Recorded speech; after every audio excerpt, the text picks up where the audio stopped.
오늘은 종교개혁주일입니다. 종교개혁주일을 해마다 보내면서 여러분들이 수많은 말씀들을 많이 들었을 것입니다.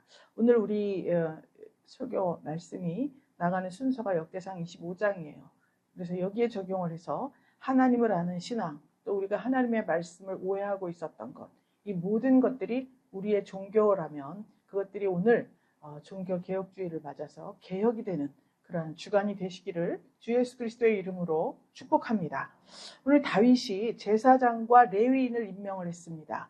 그리고 직무를 다 분담을 시켰어요. 그런데 특징이 뭐냐면 제비를 뽑아서 순서를 정했습니다. 이것이 다시 말하면 다윗이 성전 건축을 하기 위한 준비를 하고 솔로몬 때에 완성이 됐습니다. 그런데 여기에서 그렇듯이 모든 것들이 다 제도들이 처음에 이렇게 그냥 제도 없이 시작을 하다가 이렇게 저렇게 시작을 하다가 이게 제도가 필요하다. 그러니까 이렇게도 하고 저렇게도 하고 하다 보면 이제 제도화 되는 거예요. 그래서 오늘 이 다윗을 통해서 하나님께서 이 성전이 아직 건축되지 않았지만 성전이 건축되었을 때를 대비해서 하나님께서 든든하게 제도를 마련하시는 장면이 나오는데 그 중에서 오늘은 찬양대에 대해서 나와 있습니다. 다윗이 군대 장관들로 더불어 군대 장관들과 회의를 많이 했습니다. 찬양대를 임명하는데 왜 군대 장관들을 임명을 했을까 생각을 해봤습니다. 그래서 여러 가지 자료들을 찾아보니까 진짜 군대 장관들일 수도 있고요. 왜냐하면 전쟁 나갈 때 찬양을 많이 했잖아요. 그럴 수도 있고 또 이 군대 장관이라는 히브리어가 사레 하차바라는 단어를 쓰더라고요. 그런데 그 차바라는 단어가 전쟁, 군대, 싸움 이런 것들을 의미합니다. 그런데 이것을 레위인의 이 직무와 관련해서 이야기를 해보니까 봉사한다, 일한다 이런 의미가 돼요. 그러니까 여기에서 보면 그 직무대로 일하는 자의 수요가 이러하니라 그랬죠? 그러니까 이게 같은 단어예요. 그러고 보니 레위인으로서 그 성막의 제사를 주관하는 제사장들, 레위인의 족장들, 다시 말하면 예배를 전체적으로 예배를 섬기는 자들이죠. 지도자들이라고 볼 수 있습니다. 그래서 예배를 지도하는 자들 이렇게 볼 수가 있다고 어느 분이 연구를 하셨더라고요. 그래서 군대 장관일 수도 있고 또 예배를 주관하는 전체적인 지도자들일 수도 있고 이렇게 다 불러 모아서 했다. 중요한 것은 뭐냐면 다윗이 혼자 독단적으로 이것을 집행한 것이 아니라 항상 이 회의를 통해서 임명을 했다는 거예요. 그리고 의논을 하고 임명을 했다. 왜 그러냐면 다윗은 왕이잖아요. 그러니까 예배 지도자들을 다 초청을 해서 예배에 관련된 사항을 잘 알고 있겠죠. 그러니까 그렇게 말하자면 협업이죠.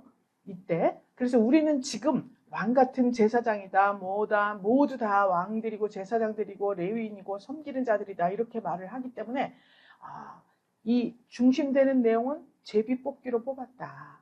이걸 알면 됩니다. 그럼 제비 뽑기라고 하는 것의 의미는 지난번에도 말씀을 드렸습니다. 전적으로 모든 것이 하나님께 있다. 이것을 고백하는 그러한 장치입니다. 그래서 전문적으로 이 찬양대에 하나님을 찬양하는 찬양대를 이제 오늘 구성을 하는 장면이 나오고 있습니다.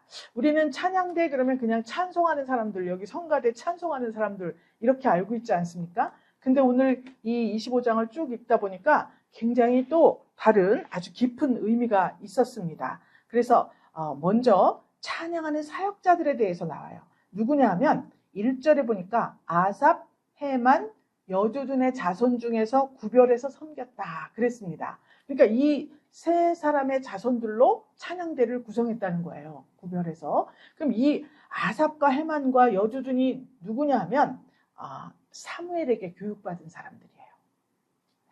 만약에 선지학교가 있었다 그러면 사무엘에게 지도받은 사람들이에요. 그 밑에. 그러니까 여러분 사무엘은 어떻게 했습니까? 어렸을 때 어머니 한나가 기도해서 얻은 아들이고 하나님께 바치겠다고 해서 얻은 아들이고 진짜 하나님께 바쳐서 성전에서 자란 아들이잖아요. 그런데 그가 선지자로서의 사명을 감당을 했습니다. 그러면서 이렇게 아삽이나 여두둔이나 헤만 많은 제자들이 있었겠지만 이들이 특별히 하나님 안에서 사무엘에게 교육을 받았습니다. 그랬기 때문에 그들 중에서 또 구별을 해서 이렇게 찬양대를 섬기게 했다는 거죠. 즉 자손들로 구성을 했습니다. 그러니까 사무엘이 준비를 하고, 사무엘 때도 제사가 있었죠.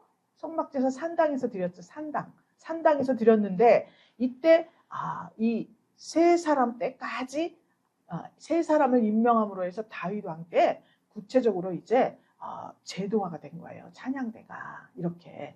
그래서 항상 부족한 이제 교회들이, 요번 큰 조직이 큰 교회들이 그 자녀들에게 뭐 물려주고, 뭐 아들에게 물려주고, 사위에게 물려주고, 딸에게 물려주고 하는 경우가 많이 있는데, 이렇게 우리 분일교회 같은 경우에는 규모가 적지 않습니까? 그리고 제가 이제 여성이고 또 어떤 것들에 대해서 한계가 있기 때문에 아주 큰 조직을 유지하는 여성분들도 많이 계시지만, 부족하다고 느꼈을 때 후손들이 이어받아서 이것을 더 부흥 발전시킬 수 있는 가능성이 있다. 그러면 물려주면 되는데, 너무나 지금 조직이 너무나 크고 훌륭한데 그것을 자녀에게 물려주려고 할 때 굉장히 반발이 심하죠. 그럴 수밖에 없습니다. 다른 사람들의 기회를 빼앗는 것이라고 그렇게 말들을 하기 때문에 그렇습니다. 이렇든 저렇든 하나님께서 이렇게 직분자들, 또 찬양대까지도 하나님께서 다 관여해서 제비뽑기로 그렇게 임명을 하신다고 하는 것은 다 하나님의 뜻과 계획이 있는 것이라고 볼 수가 있습니다. 이래서 이 세 사람의 자손들이, 그래서 시편에 보면 아삽의 시, 무슨 할만의 시, 뭐 이런 것들이, 아삽의 시, 다윗의 시, 솔로몬의 시 다 있습니다. 에단의 시, 이렇게 여러 가지가 있는데 그렇게 구별을 했어요.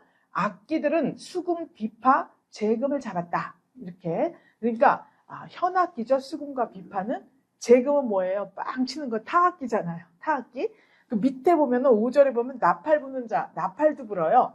그러니까 관현악 타악기까지 전체적으로 모든 악기들을 총동원해서 어우러지게 만드는 그러한 찬양대, 그렇게 기악부를 조성을 했습니다. 이 찬양대를 조직한 목적이 뭐냐면 하나님의 영광과 영예를 위한 거예요. 예배 때 찬양이 쫙 울려 퍼지니까 하나님이 영광 받으시고, 더욱더 이 예배가 더욱더 하나님 앞에 참 아름답게 올려지고, 이런 목적을 가지고 있습니다. 하나님께서 사람을 창조하신 목적 자체, 근본적인 목적 자체가 찬양을 받으시기 위함이라고 되어 있습니다.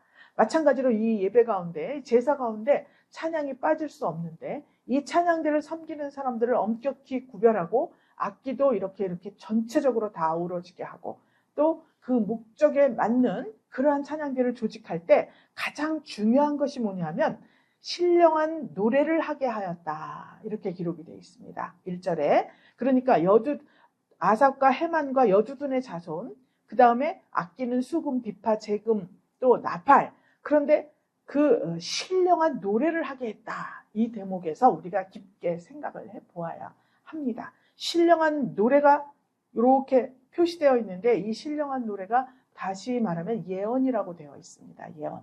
그래서 성전의 모든 음악가들은 다시 말하면 예언하는 자들이에요. 신령한 노래를 부르는 자들이니까. 그러면 왜 이렇게 예언하는 기능을 두었는가? 찬양대의 제일 기본이 되는 그러한 기능이 예언하는 기능이죠.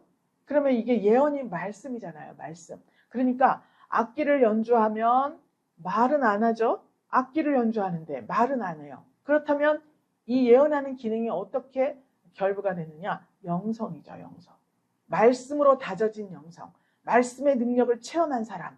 말씀의 모든 순종함으로 말미암아 자기의 삶에서 하나님의 역사하심이 늘 나타나는 그러한 사람을 말하고 있습니다. 그래서 영성이라고 볼 수 있어요. 노래를 하는 것, 실제로 노래를 하는 사람들은 하나님의 말씀을 노래하는 거예요. 그래서 우리 지금 찬양도 여러 가지가 있는데 하나님의 말씀을 가지고 노래를 지어서 부르는 복음 가수들 많이 있죠.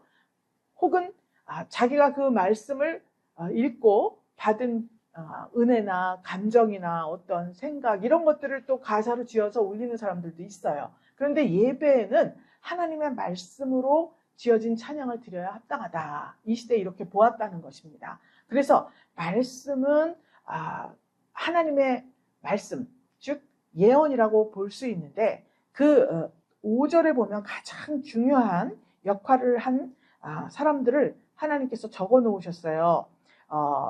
2절, 3절에도 계속 신령한 노래, 신령한 노래, 아삽의 아들 중에서도 신령한 노래, 3절에 보면 여두둔의 아들들에게서도 신령한 노래. 그런데 5절에 보면 해만에게 이르라는 이름이 좀 많아요. 아들들이. 그 밑에 보니까 아들들이 14명이고 딸이 3이라고 특별히 숫자를 기록해 놓으셨습니다. 그러면 이 해만은 다른 이들도 훌륭하지만 다른 이들에 비해서 해만이 가지고 있는 어떠한 하나님께 받은 큰 복이 있는 것 같습니다. 보니까 이는 다 해만의 아들들인데 14명인데 나팔을 부는 자다 이렇게 되어 있습니다. 나팔을 부는 자, 실제로 나팔을 불기도 하겠지만 다시 말하면 말씀 충만이에요. 그리고 하나님의 말씀을 받드는 왕의 선견자다 이렇게 기록이 되어 있습니다. 그러니까 해만은 찬양을 통해서 하나님의 말씀을 가르치고 선포하는 역할을 했다는 거예요.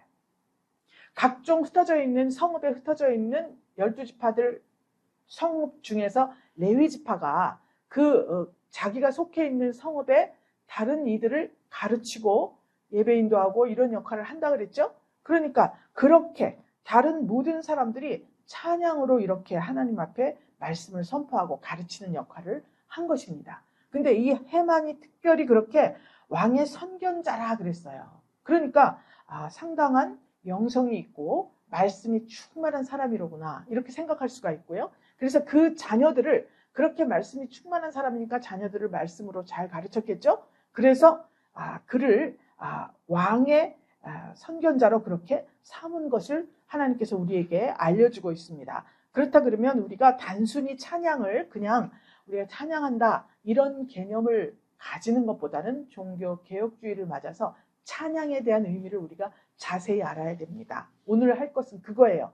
종교개혁 주일마다 해마다 말씀을 많이 선포하지만 구체적으로 오늘은 이것이 우리가 변화를 받아야 된다는 거죠. 찬양이 무엇이냐? 찬양은 곡조가 없는 기도라고 했습니다. 그러므로 여기에서 말씀한 대로 예언이라고 그렇게 말씀을 했어요. 그러면 우리가 삶 속에서 이루어지는 모든 것들, 말하는 것도 찬양, 기도하는 것도 찬양, 말씀 묵상하는 것도 찬양, 받은 은혜를 말하는 것도 찬양, 모든 것을 다 찬양으로 우리가 생각해서 나의 영성이 그렇게 올려져야 된다는 거예요. 그래서 에베소서 1장 19절에는 시와 찬미와 신령한 노래들로 서로 화답하며 이렇게 되어 있습니다. 그러니까 시와 찬미와 신령한 노래들로 서로 화답하며 그래요. 신령한 노래, 예언, 말씀, 또 시와 찬미, 내가 찬양하고 내 입술로 하나님 앞에 감사와 경배와 영광을 돌리는 모든 것들이 전부 다 하나님의 말씀에 의거해야 된다는 것을 말하고 있습니다. 그래서 너희의 마음으로 주께 노래하고 찬송하며 에베소서 이렇게 기록이 되어 있습니다. 에베소서는 우리 아까 전도사님 기도하셨듯이 1장에 바로 나옵니다. 지혜와 계시의 정신. 지혜와 계시의 정신이 있어야 우리의 마음 눈이 밝아진다 그랬습니다. 마음 눈이 밝아지는 것에 대한 기준이 뭐죠? 어두움에서 우리를 밝은 곳으로 이끌어내는 기준이 무엇이죠? 말씀이잖아요. 하나님의 말씀. 그렇죠? 그래서 내가 오늘까지는 무엇에 대해서 잘 몰랐고 어떤 세계에 대해서 잘 몰랐습니다. 그런데 그때는 그 세계에 대해서 어두운 밤이에요. 깜깜한 가운데 있었습니다. 그런데 하나님의 말씀을 듣고 그것이 이렇게 되는 거구나. 그 말씀이 이런 것을 의미하는구나. 그 의미를 깨달았을 때 우리는 밝은 곳으로 인도받았다고 그렇게 표현을 하지 않습니까? 그러니까 마찬가지로 이 시와 찬미와 신령한 노래 이것을 서로 화답한다. 즉 하나님의 말씀의 깨달음이 나에게 있다는 거예요. 그래서 내가 깨달은 바 그 말씀을 하나님께 올려드리고 그 깨달은 말씀을 찬양으로 올려드릴 때 우리는 그것을 새 노래라고 합니다. 그래서 요한계시록에는 새 노래가 많이 나와요. 새 노래 불러야 된다 그래요. 새 노래가 뭐냐? 어제까지 내가 알고 있던 하나님이 아니라는 거예요. 그래서 오늘 새롭게 알게 된 그 하나님을 노래하는 거예요. 이게 새 노래예요. 그래서 새 노래를 부르자. 랄랄라. 새 노래로 부르자. 랄라라. 하나님께 올릴 찬송을 우리 찬송하지 않습니까?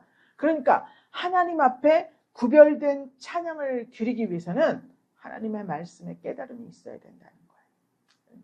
그래서 그 깨달음을 찬양으로 드릴 때 모르는 자가, 하나님에 대해서 모르는 자가 하나님을 알게 되고 하나님을 영접하게 되고 하나님께 한 영광을 돌리는 그런 역사가 일어난다고 하는 것입니다. 그래서 우리는 우리의 영성을 위해서 더 이 한 주간 동안에 말씀을 깊이 묵상하고 성령께서 이 말씀을 깨닫게 해주시기를 간구하면서 한 주간을 하나님 앞에 보내야 될 것입니다. 이 찬양의 기능이 구체적으로 드러나는 경우들이 있습니다. 다윗이, 여러분, 다윗이 기름 부음을 받았죠? 그때 즈음하여서 사울이 어떻게 했습니까? 저 블레셋이 쳐들어왔어요. 그랬더니 사울이 이렇게 보니까 그들은 뭐 숫자가 많고 그 일주일 있다 오신다 그랬죠? 사무엘 선지자가. 그래서 기다리는데 저 백성들이 바위틈 굴에 막 숨어 있는 거예요. 근데 자꾸 흩어져 나가는 거예요. 하나님께 제사를 드리고 전쟁을 하려고 하면 하나님께 힘을 얻으려고 하는 거잖아요. 하나님, 이 전쟁에서 이기게 해주세요. 이렇게 생각하면서 제사를 드리려고 선지자를 청했는데 안 오는 거예요. 일주일이면요, 여러분, 전쟁터에서 일주일이면 엄청 길어요. 그런데 백성들이 막 다 얼리 뿔뿔이 흩어지고 막 야단 났습니다. 사울이 참다 못해서 어떻게 했죠? 본인이 제사를 드렸습니다. 이것은 하나님의 명령에 위배된 거예요. 그래서 사무엘이 와서 말을 했죠. 이제 하나님께서 왕을 버렸다. 이렇게 말을 했습니다. 그리고 나서 그 사건이 있은 후부터 이 사울이 하나님께서 부리신 악신이 되었다 이래요. 때때로 하나님이 부리시는 악신이에요. 그러니까 악신도 하나님이 허락을 받고 움직이는 거예요. 사탄마귀도 마찬가지입니다. 그래서 하나님이 부리시는 악신이 사울을 너무너무 때때로 괴롭게 하니까 신하들이 이야기를 하는 거예요. 하나님이 부리시는 악신이 왕을 괴롭게 하는데 이때 수금을 잘 타는 사람을 불러다가 연주를 하고 노래를 하게 하면 악신이 물러갈 것 같습니다. 이렇게 말을 하는 거예요. 그러니까 사무엘상 쭉 16장 전후에 있는 이야기들입니다. 그래서 그러면 빨리 수금을 잘 타는 사람을 섭외해서 얼른 하나 데리고 와라. 이렇게 되었습니다. 그런데 다윗이 그 수금을 잘 타는 그런 자였어요. 그래서 저기 가면 다윗이라고 있는데 수금을 잘 탑니다. 그래? 얼른 데리고 오시오. 데리고 왔습니다. 그때 당시에 데리고 왔는데 또 하나님이 부리시는 악신이 사울에게 들었어요. 그런데 다윗이 그 앞에서 수금을 싹 탔습니다. 그랬더니 악신이 그에게서 떠나는데 수금을 취하여서 손으로 탄즉 하나님이 부리신 악신이 그에게서 떠나가고 사울이 상쾌하여서 낫더라. 이렇게 되어 있어요. 상쾌하게 낫다 그래요. 그러니까 찬양의 기능이 무엇이냐? 악신을 물러가게 하는 거예요. 여러분, 우리가 이 세상에 살면서 실수하고 죄를 짓고 또 참 이 말할 수 없는 웅덩이와 구덩이에 빠지는 경우가 있어요. 수렁에 빠지는 경우가 있습니다. 이것들이 이유가 뭘까요?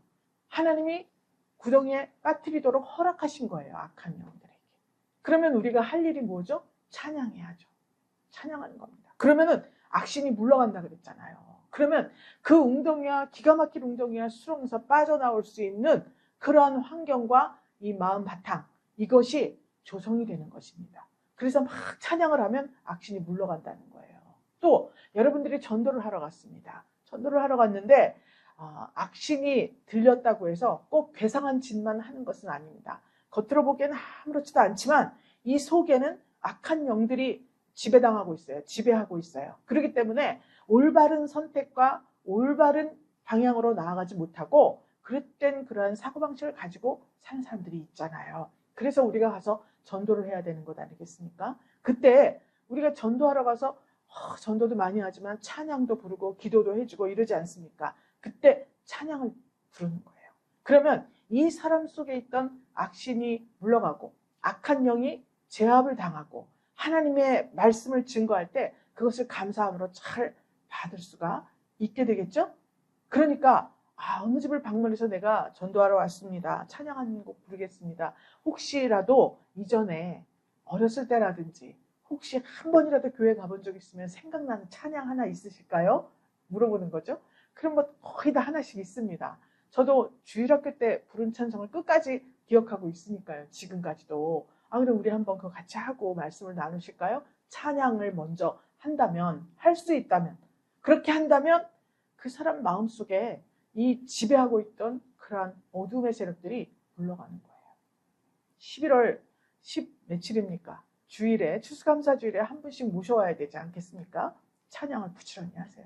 만나는 사람에게 찬양의 은혜를 끼치고 그 찬양으로 말미암아 이렇게 어둠의 세력이 물러가고 하나님의 말씀을 받아들이고 순종할 수 있는 마음터를 만들어주세요.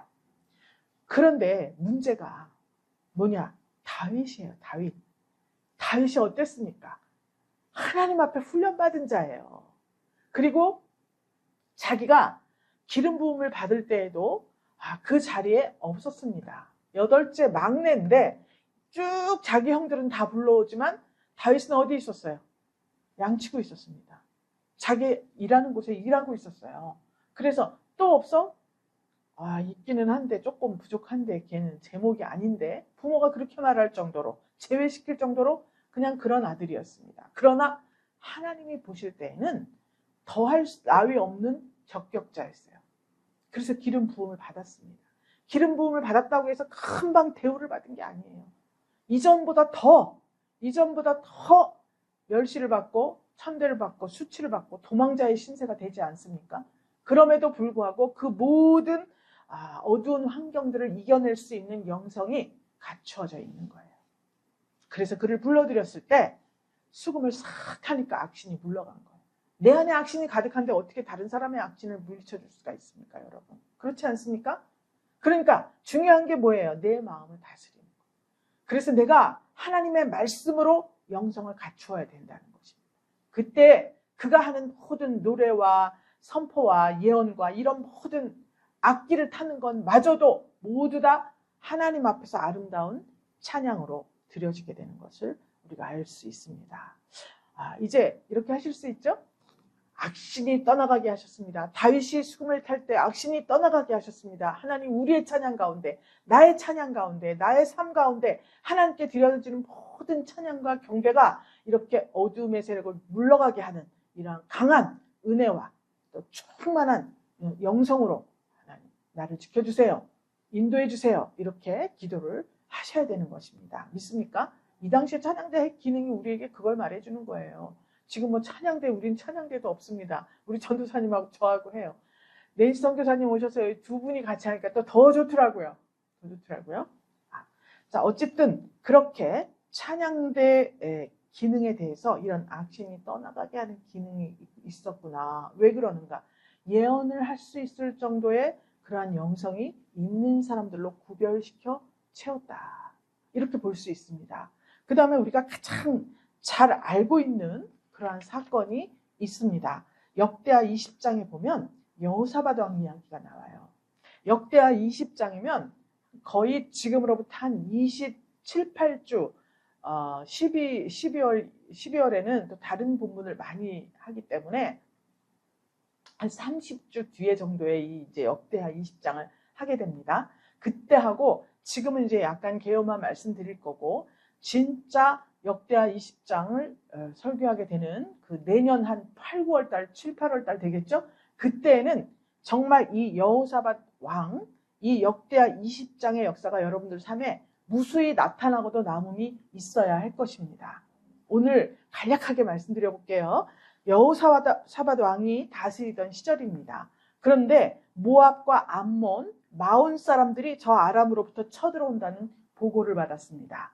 근데 이 세 족속들이 다 합해가지고 연합전선을 펴서 쳐내려오니까 굉장히 힘들었습니다. 그래서 이 소식을 듣고 여호사밧 왕이 너무 두려워서 하나님 앞에 엎드렸어요. 그래서 하나님께 간구를 했습니다. 그리고 모든 백성들은 다 금식을 해라. 이렇게 명령을 하고 하나님 앞에 엎드려서 막 기도를 했습니다. 이렇게 저렇게 막 하나님, 저들이 저런 세력을 가지고 쭉 하나님의 말씀에 의거한 기도를 했어요. 나중에 가서 20장을 보시면 나옵니다. 그럼 유다 모든 성읍에서 다 모여와서 함께 거기에서 간구를 했습니다. 하다못해 아내들, 장년층들 전쟁에 나갈 만한 남자들 주로 모이지 않습니까? 그 아내들, 어린 자녀들까지 전부 다 어린아이까지 다 와가지고요. 하나님 앞에 엎드려서 경배하고 금식하면서 기도를 했습니다. 하나님, 여기서 유명하게 나온 말씀이 뭐냐면 주만 바라봅니다. 하나님, 우리는 약합니다. 그런데 저희들 연합전선을 펴서 이렇게 쳐내려온다고 그러니 너무나 두렵고 떨립니다. 하나님, 우리를 도와주세요. 오직 주만 바라볼 뿐입니다. 싸움으로는 상대가 안 됩니다. 막 이렇게 기도를 했습니다. 그랬더니 하나님의 신이 그 기도하고 있던 회중 가운데 레위 사람 야하시엘이라는 사람에게 하나님의 신이 임했습니다. 성령이 임해서 예언을 하는 거예요. 이 레위 사람 야하시엘이 아삽 자손이었습니다. 이 전쟁은 하나님께 속한 것이다. 하나님이 말씀하신 거예요. 너희가 싸울 필요가 없다. 너희는 싸울 것 없이 이 전쟁은 하나님께 속했으니 내가 싸울 것이다. 하나님이 말씀하신 거예요. 그리고 너희가 할 일은 무엇이냐? 그들이 저쪽 골짜기를 넘어서 들에 막 온 거예요. 그러니까 그들한테 나아가서 내일 나아가서 그들과 마주서라. 이렇게 말씀하신 거예요. 그러면 그들을 들에서 만날 건데 마주보고 있어라. 그런데 너희는 싸울 게 없어. 가만히 서 있어라. 이렇게 말씀하신 거예요. 그래서 여호사밧 왕이 온 유다 예루살렘 거민들을 다 데리고 여호와 앞에서 경배를 했습니다. 하나님이 싸우신대. 전쟁은 하나님께 있다. 이렇게 말씀하셨다. 그래서 여호사밧 왕이 공포를 했습니다. 그핫 자손, 고라 자손, 전부 레위 자손들입니다. 이들이 서서 심하게 큰 소리로 이스라엘 하나님 여호와를 찬송했다 그랬어요. 그러니까 여러분, 찬송만 한 게 그 찬송이 예언이라 그랬죠. 그러니까 하나님의 사람 야하시엘이 하나님 앞에 감동받은 그 내용을 가지고 그것과 연관된 모든 하나님의 말씀을 읊조린 거예요. 들려서 그것을 찬송으로 하나님께 올려드리고 모든 백성에게 힘을 주는 그 말씀을 거기서 선포했다는 건 마찬가지고 찬송 예언이라 그랬잖아요. 그죠? 그래서 말씀에 의거한 찬송이면 하나님도 우리에게 주시고자 하시는 능력과 권세, 이것들이 여호사밧 왕 자체는 두려워 떨었지만, 모든 백성들이 두려워 떨었지만, 오죽하면 금식하면서 막 하나님께 울부짖었지만, 그러나 하나님 앞에 쫙 레위 자손들이 서서 심히 큰 소리로 이스라엘 하나님 여호와를 찬송했다. 이렇게 나옵니다. 한 게 찬송이에요. 그리고 여호사밧 왕이 선포를 했습니다. 너희 하나님 여호와를 신뢰하라. 그 선지자를 신뢰하라. 그리하면 형통하리라. 이렇게 선포를 했습니다. 그러니까 너희 하나님 여호와를 신뢰하라는 이해가 되죠? 근데 그 선지자를 신뢰하라. 특별히 이렇게 말한 이유가 뭡니까? 그 선지자가 지금 레위인들이잖아요. 다 여호와 앞에 찬송하는. 그러니까 그 찬송하는 하나님을 신뢰한다고 하면 그 선지자들을 통하여 선포되는 찬송과 예언의 말씀들을 믿으라는 거예요. 그것이 우리의 능력이고 그것이 우리의 구원이다. 지금 이것을 막 선포한 거예요. 여호사밧 왕이. 처음에 두려워 떨었던 사람이 하나님 앞에 엎드려서 경배하고 간구하고 주만 바라봅니다. 간구했더니 하나님이 싸워주신다고 하면서 이렇게 모든 백성들에게 여호사밧 왕은 응답을 받았지만 또 이 백성들도 다 같이 강인한 마음을 가져야 들에 나가서 같이 마주 서 있을 거 아니에요.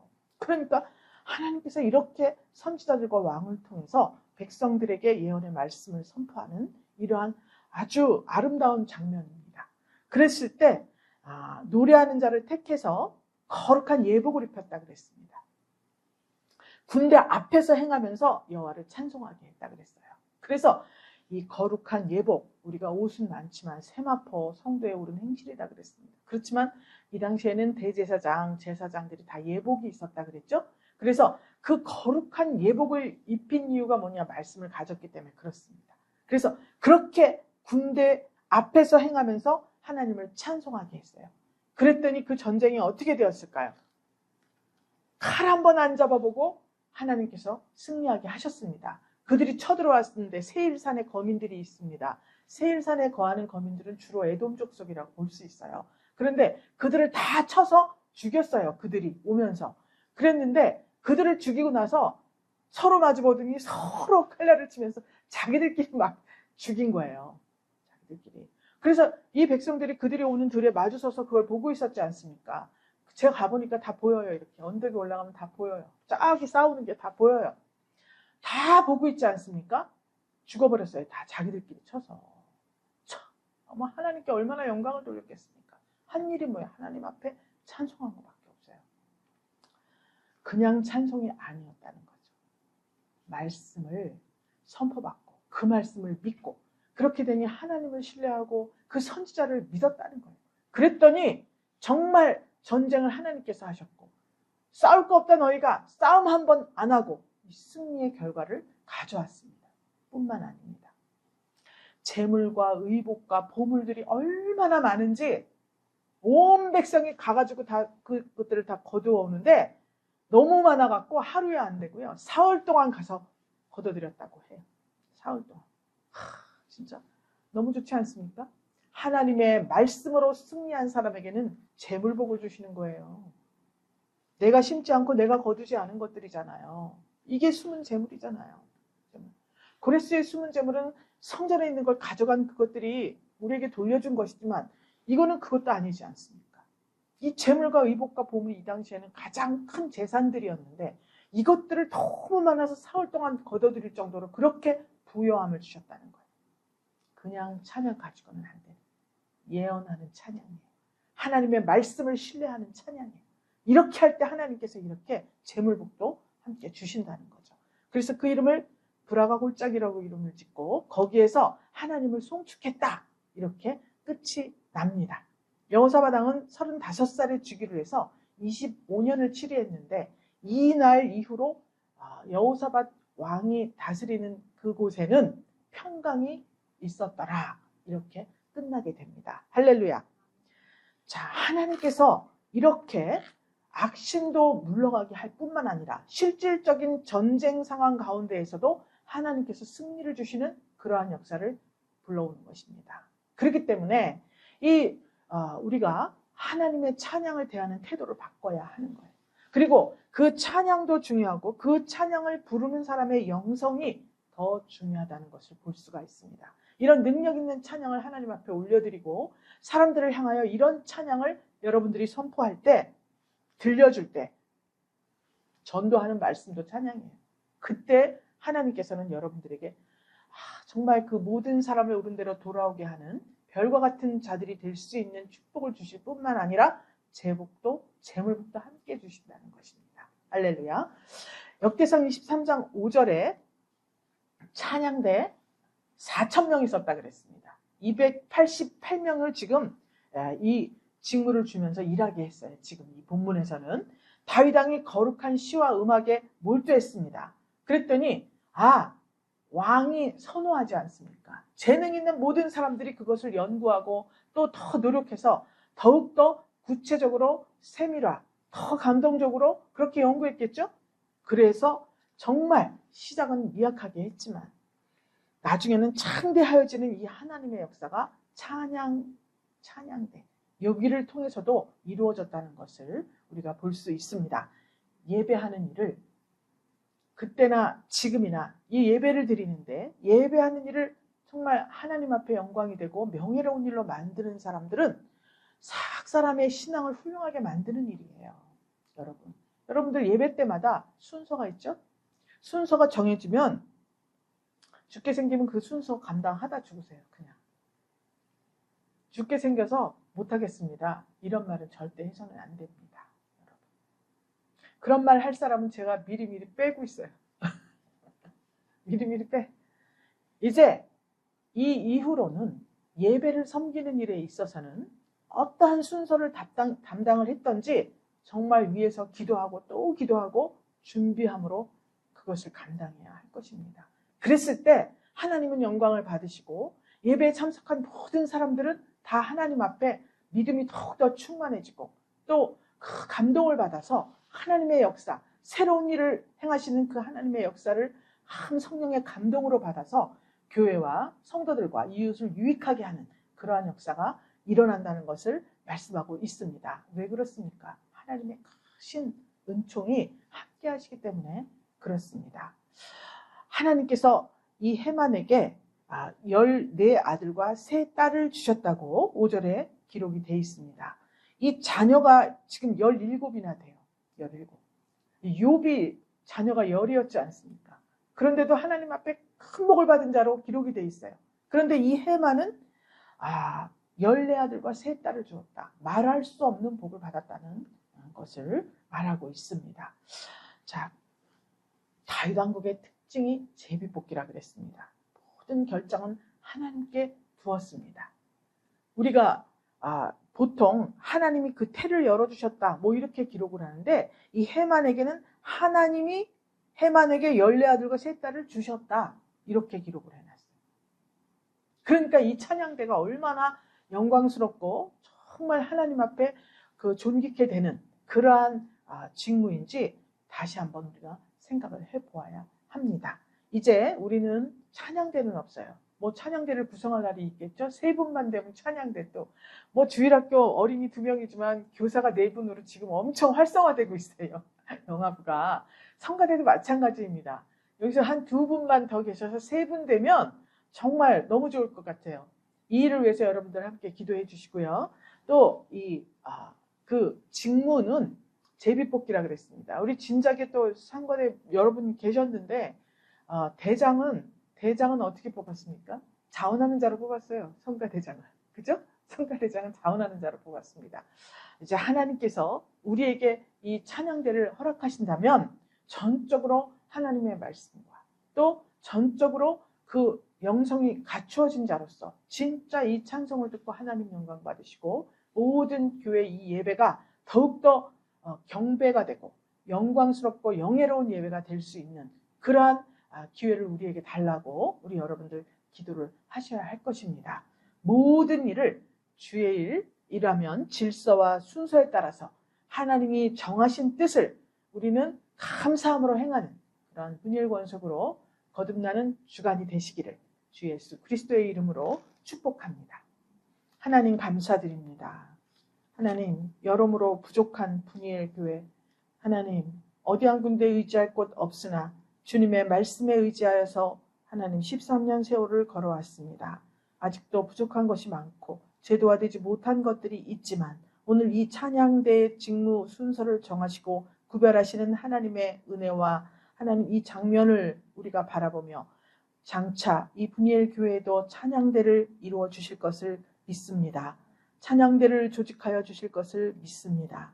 그래서 오늘 배운 이 모든 찬양대의 기능이 하나님 다윗같이 여호사밧 왕같이 하나님 안에서 발휘되어서 이제 더욱더 강력한 하나님 나라 하나님 교회가 될 수 있도록 주께서 복 주시기를 간절히 원합니다. 성도 한 사람 한 사람이 신령한 노래를 부르는 왕같은 제사장 찬양대의 기능을 삶 속에서 실천하는 귀한 역사가 있게 하여 주시옵소서. 그래서 우리의 마음으로 주께 노래하고 찬송하며 시와 찬미와 신령한 노래로 서로 화답함으로 많은 이들에게 하나님의 귀하신 은혜와 사랑과 은총을 하나님 소개하는 축복의 통로들로 세워 주시옵소서. 축복하며 살아계신 예수 그리스도 이름으로 기도 올리옵나이다. 아멘.